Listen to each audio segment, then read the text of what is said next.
The loss of America's AAA credit score sparked panicked sell-offs on global markets after several days of concern over whether France would retain its higher status. Rating giants have, for now, reaffirmed its top billing Wednesday. But investors remain unconvinced as the country's finances are solid enough. Problems in the Eurozone will be up for discussion too by the French and German leaders next week. Let's bring in Max Kaya to the show here. It was good to see him. Financial advisor and host, of course, of the Kaiser Report here on RT. Let's get him to shed some light on it. Evening, Max. So let's look at the French economy. You are from the inside. You're there in Paris now. Do you think it is headed for a downgrade? What's the picture?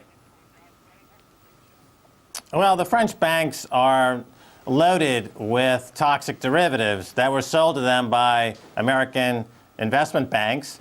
And the American investment banks, plus the rating agencies, plus the hedge funds, are now attacking these French banks. They know where the bodies are buried, and they're using the weapons that they sold them to attack them. And going back to the S&P downgrade, just before the S&P downgrade of U.S. debt, I told you point blank with certainty that the rating would be downgraded. Now I'm telling you that the rating will be downgraded again because this is part of a new era on Wall Street where they go after sovereign debt.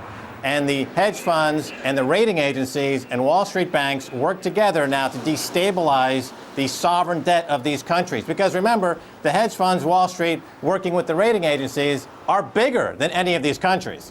It's been such a volatile week, Max. I mean, is any of this likely to settle down soon? Judging by what you're saying there, I guess the answer is no. Absolutely not. The volatility was the goal.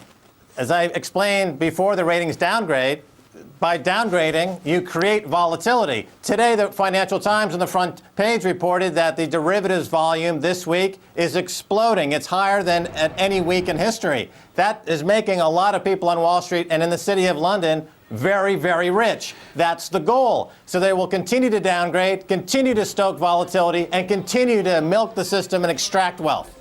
We'll come back to America in a minute. I just want to focus again back on France. French bank Société Générale has been battling rumours for a while now that it's up for a government bailout. Can you shed any light on that? What do you think is going to happen? Well, Société Générale and BNP and Crédit Agricole are insolvent.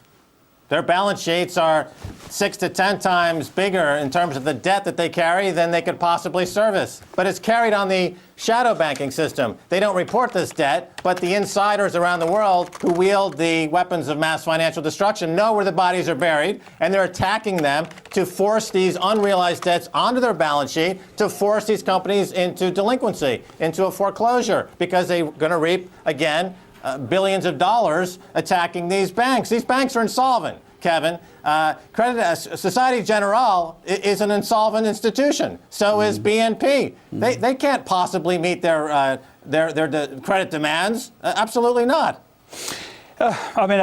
It's a grim outlook no matter how you look at it. These austerity measures that are being forced on people in Europe and the US are inevitably, of course, going to hit the most vulnerable members of society, thinking in the US, Medicare, Medicaid.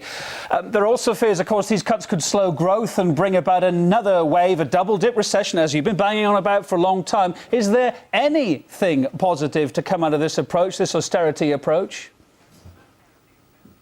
Gold and silver.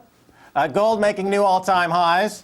But, Kevin, you have to understand, this is a war. This is the World War III. This is the new war using financial derivatives.